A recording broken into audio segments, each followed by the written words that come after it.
السلام عليكم ورحمة الله وبركاته. اخواتي العاملين عاملين ايه؟ يا رب تكونوا بخير دايما، وفيديو جديد وحلقة جديدة، وكل سنة وانتم طيبين طبعا بمناسبة شهر رمضان الكريم، وربنا يعيد علينا وعليكم بالخير واليمن والبركات. ويلا بينا نتكلم كده في حلقة بسيطة كده قبل مباراة زد، المباراة اللي هتكون بإذن الله مباراة يعني تكون سهلة بإذن الله نادي الزمالك، وبإذن الله نتصدر الدوري من خلالها.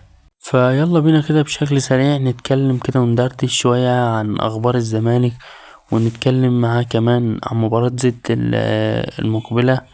فمنساش تدعمونا باللايك والاشتراك وتصلوا على النبي أهم حاجة. مشكلة الزمالك مع معتمد جمال هي مشاكل بسيطة جدا، ومشاكل ملهاش أي قيمة.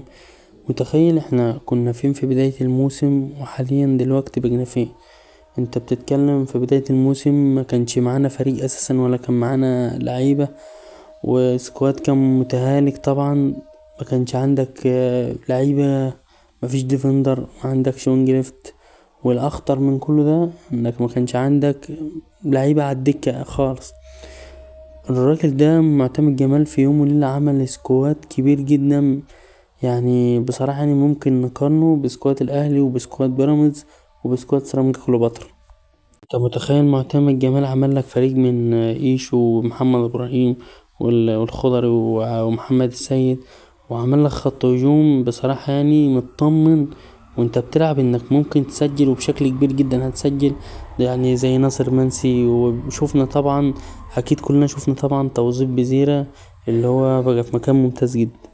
وكمان عمل لك باك يمين اسمه محمد ابراهيم، مش عشان يبقى عندك احتياطي لمركز الباك رايت، لا ده مش بقى احتياطي بس، ده بقى اساسي، وبقى بصراحة يعني لاعب ممتاز جدا في المكان ده، سريع مهاري، ولكن ينقصه بس انه يغطي المساحات وراه، هي دي مشكلة اللاعب الوحيد. والمهاجمين بقى عندك تنوع كبير جدا للمهاجمين، كنت بتشتكي من الوينج رايت، بقى مكانش فيه بديل لبزيرة، ووظف الدباغ معاه وخلاك محتار تلعب بمين فيهم.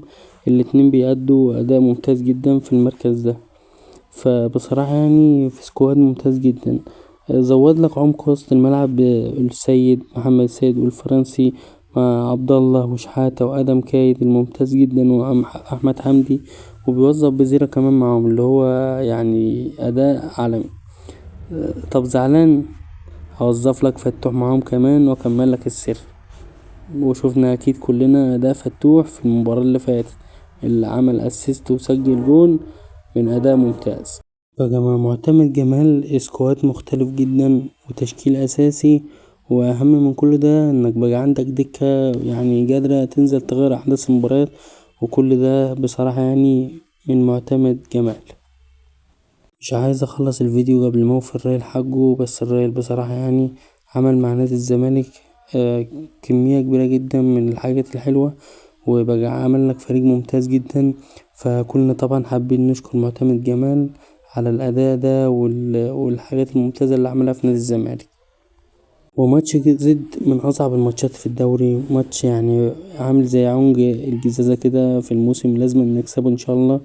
انتوا شفتوا غياب الجماهير اللعيبة ده بيبقى عامل ازاي. فبصراحة يعني لازم الجماهير تكون واقفة في دار نادي الزمالك وفي دار اللعيبة، وخير بإذن الله. فما تنسوش تدعمونا باللايك والمتابعة وتصلوا على النبي أهم حاجة، وإن شاء الله الزمالك يكون في أفضل أحواله في ماتش جد. والسلام عليكم.